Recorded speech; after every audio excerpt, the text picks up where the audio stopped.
Assalamu alaikum wa rahmatullah. My brothers and sisters, I wanted to share something that happened with me personally. Not too long ago, I went to visit a friend of mine whose mother was dying of cancer. She had been battling cancer for about 5 years, and news came to me that she was on her last days. So I went to visit the brother, and as I sat down with him, he was explaining to me that his mother is going through that state of sakarat al-maut, conscious and unconscious, and that the cancer was really starting to spread all over.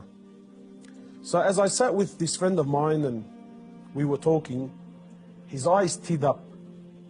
So I assumed that because his mother's dying, and so I tried to comfort him, and I said to him, look, this is natural in life. And he said to me, I'm not crying because she's leaving. And of course I am upset, but that's not why I'm crying. I said, then why are you upset? He said, I'm upset because all my life I've never thanked my mother for what she's done.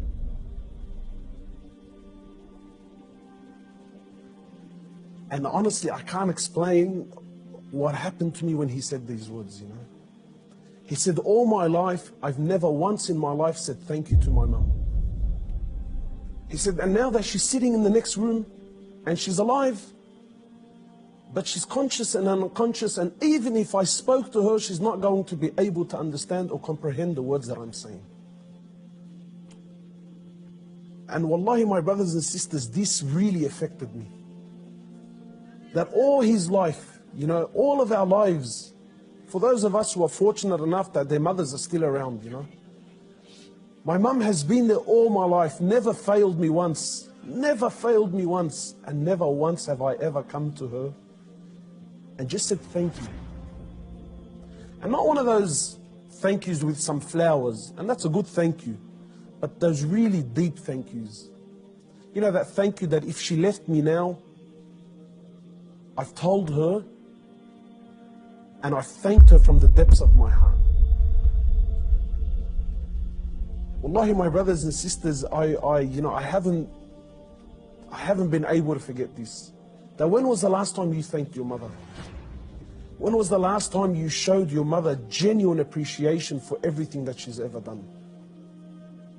Or are we going to be like those, or are we going to be of those who, when our mothers leave us permanently, then we will sit back and remember and start to regret that I didn't take advantage of the opportunity when I had it. My brothers, in many places around the world, they celebrate this thing called Mother's Day.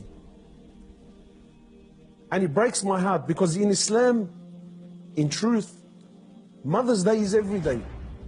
We don't single out one day of the year to say, oh, Mum, look, I remembered you today. But rather, we're ordered by Allah and His Prophet, more or less, to remember our mothers on a daily basis. A man came to the Prophet of Allah and he says to him, O Prophet of Allah, and many of us get this hadith wrong. He says, O Prophet of Allah, who is most deserving of my kind treatment? He says to him, your mother. He says, then whom? He said to him, your mother. He said to him, then whom? He said to him, your mother. He said, then whom? He said, then your father. Many of us, we interpret this to be love, that my mother is most deserving of my love. No. The person that is most deserving of your kind treatment, of your money, of your health, of everything that you possess, the person that is most deserving of this more than anyone, above all, is your mother, then your mother, then your mother, and then your father. My brothers and sisters, in short, many of us, we still have our mothers. Wallahi, do not be of the losers who wait until our mothers leave us permanently, only then to wish and to regret and say, I wish I can go back and thank my mother. If your mother is still around, run. By Allah, run to her and thank her for everything that she's done. We ask Allah subhanahu wa ta'ala to make us of those who have the best relationship with their mothers, and we ask Allah subhanahu wa ta'ala to give them Jannah.